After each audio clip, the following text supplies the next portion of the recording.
और इतने दर्द है उन लोगों को, इतनी तकलीफ है कि मध्य प्रदेश में पूरा संगठन जाके कहता है कि भीम आर्मी के लोगों को उनको नुकसान पहुंचाओ। क्या नुकसान पहुंचाओगे? ये याद रखना मेरे लोगों, एक चंद्रशेखर आजाद मरेगा, 1000 चंद्रशेखर आजाद पैदा होंगे। तुम्हें नहीं पता कि हम किस नस्ल के लोग हैं।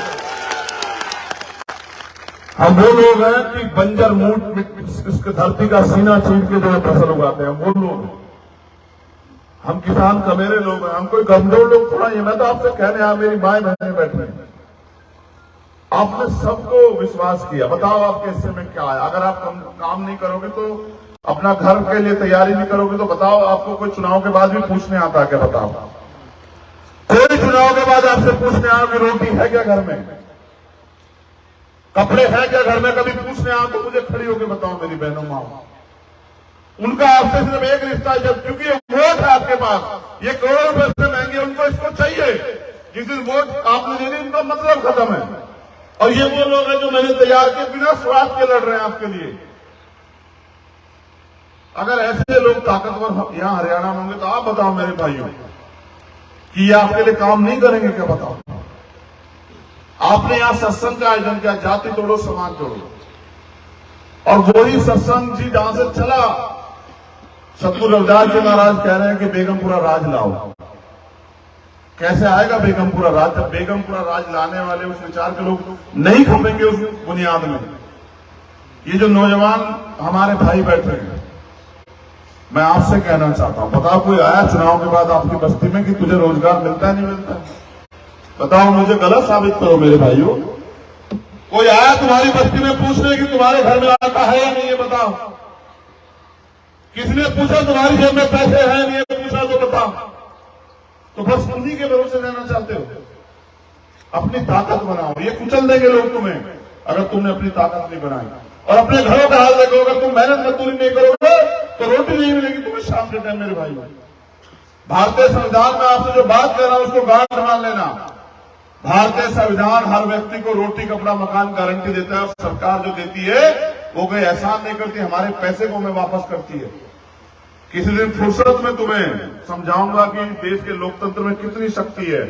इतनी शक्ति है देश के संविधान में कि आपका भाई प्राइम मिनिस्टर से आंख मिला के सवाल पूछ सकता है। ये ताकत दी है भारतीय संविधान ने। आप अपनी ताकत नहीं समझ रहे हो, आप बनाते हो जो भी बनता है। इसलिए अगर जब आप दूसरों को बना सकते हो तो खुद को बनाओ, अपने बीच के लोगों को बनाओ, गरीबों को बनाओ, मेहनत करने वाले ईमानदार लोगों को बनाओ, उनके साथ खड़े होकर उनको ताकत दो, जिससे कल आपकी ताकत बने। आप बहुत मेहनत करते हो, मैं आपका दिल से शुक्रिया अदा करता हूं, धन्यवाद करता हूं। लेकिन इससे काम नहीं चलेगा। रोड शो निकालने से, नारा लगाने से काम नहीं चलेगा। आपको इस रोड शो को गांव में ले जाना पड़ेगा और मीटिंग करके लोगों को समझाना पड़ेगा कि भैया बहुत हो गया है। आजादी को आजाद हुए में 75 साल के लगभग हो गए हैं। भारत में संविधान आए 70 साल के लगभग होने जा रहे हैं। अब हम नहीं किसी के भरोसे रहेंगे। अब हम अपनी ताकत बनाएंगे। अब हम खड़े होंगे अपने पैरों पर। जिस रोजगार के लिए सरकार से उम्मीद करते हो, अपनी ताकत तो बनाओ। वो रोजगार आप देने वाले बन जाओगे। जो कर्मचारियों की समस्या पुरानी पेंशन की, आप ताकत तो बनाओ, हम पहले दिन लागू करा देंगे। आप अपने हाथ में ताकत लो। जब कलम की ताकत अपने आपके हाथ में होगी तो आपके खिलाफ नहीं चलेगी कभी। इसलिए मैं बहुत बहुत धन्यवाद करता हूं। मैं तो ऐसा ही सत्संग करता हूं भाई, मेरे पास दूसरा सत्संग नहीं आता।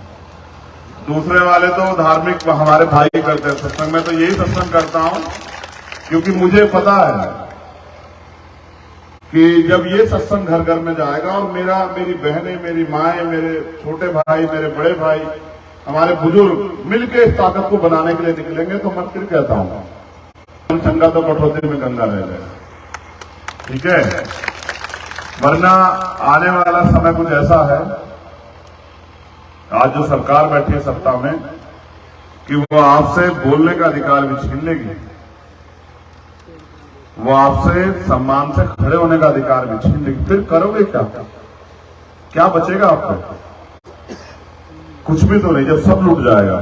आपने देखा जिसका सब कुछ लूट जाए वो कैसे सर पे आ सकता है? ऐसे उस दिन का इंतजार कर रहे हो? मेरे सर पे तो दस्तार बंधी हुई है।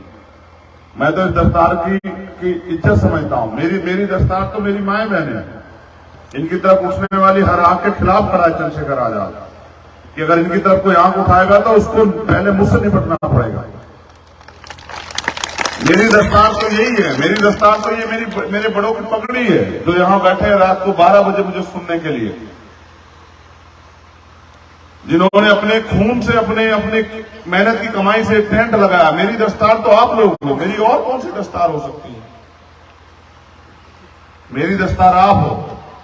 और मैं आपसे वादा करने के लिए आया हूं कि अगर आप खड़े हो गए मेरे साथ तो मैं आपको जिम्मेदारी से कहता हूं कि कभी आपको किसी के आगे हाथ फैलाने की जरूरत नहीं है। ये बात आप लिख लो मुझसे। इस खबर को देखने के बाद क्या है आपकी राय? नीचे दिए गए कमेंट बॉक्स में दीजिए अपनी राय। ऐसी तमाम बड़ी खबरों को देखने के लिए जुड़े रहिए हमारे साथ। खबर अच्छी लगे तो लाइक कीजिए और शेयर कीजिए, और हाँ, चैनल को सब्सक्राइब कर घंटे वाली बटन को दबाना ना भूलिए। फिर आते हैं आपके बीच कुछ खास खबरों के साथ। तब तक के लिए नमस्कार, जय भीम।